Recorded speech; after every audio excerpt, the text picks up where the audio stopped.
lalao zay zany misoma andiany fafito zany eto anatin'ny herinandro fafito efa miaraka amintsika eto indray ny mpandray anjara tsara vitana sady nahay ny valiteny marina tao anatin'izany lalao izany dia tsy zany fa andriamatory andriamampionna Roger Michel François miarabanao tompoko a dia miarabanao ihany koa nahazo ny loka tamin'ity herinandro fafito ity sady manolotra n'izany loka zany amin'ny anaran'ny ekipany izay zany rehetrarehetra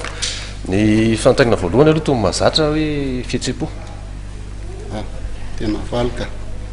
tena valy nanapo an'lizy eo azonao ve lizy sa tsy nanapo io efa lalao foana moa dia nao tsaina zany hoe tsy maintsy ho azy ia raha iverenana kely ny fanontaniantsika tamin'ity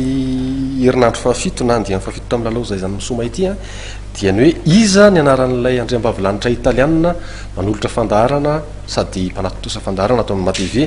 ny safidy anankiroa tamin'izay dia hoe Stefania sa Monica hitanao ny valon'ny marina hoe Stefania mpanaraka be amin'ny matv mpanaraka ny Stefania mihitsy ianao zany manaraka Stefania mihitsy zay inona tena mahafinaritra ohatranao rehefa izy no miseho tele le amin'le location zany fa nisan'ny fa isan'ny nampiavaka anao ihany koa teo amin'ny fahitanan'ilay hoe isan'ny mpandray anjara mahita ny valon'ny marina iny ilay fanontaniana faharoa ahafahana manavaka amin'ny mpandray anjara tamin'ity ray mitoraka ity 3.700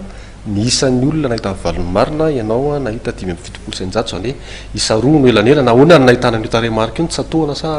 nisy kajikajy sisy kidy madinidinika tany ambadika tany io zany a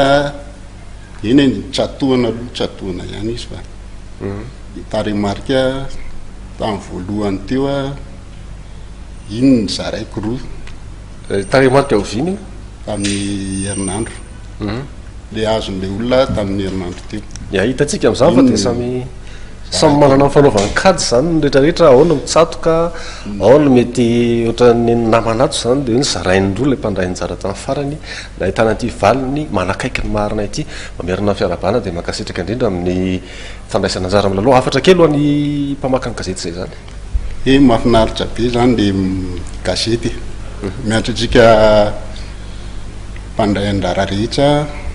zay mbola tsy nanao mba handray anjara fa mahafinaritra be ny gazety sodrabetsaka anao mbola mitoetrany ihany koa ny lalaontsika zadiny ny mividin'ny gazety izay zany mijery ny tapakely fandraisana anjara tahaka ty eto ampelantanako ity ary azo tapahana toy zao ao anatin'ny gazety izay zany ty azadiny indrindra ihany koa ny manaraka hatrany ny fandaharany matv sy ny mahfm satria miainga amin'izay hatrany ny fanontaniana zay ho hitanao ao anatin'ny lalao ny izay zany misoma velo matompoko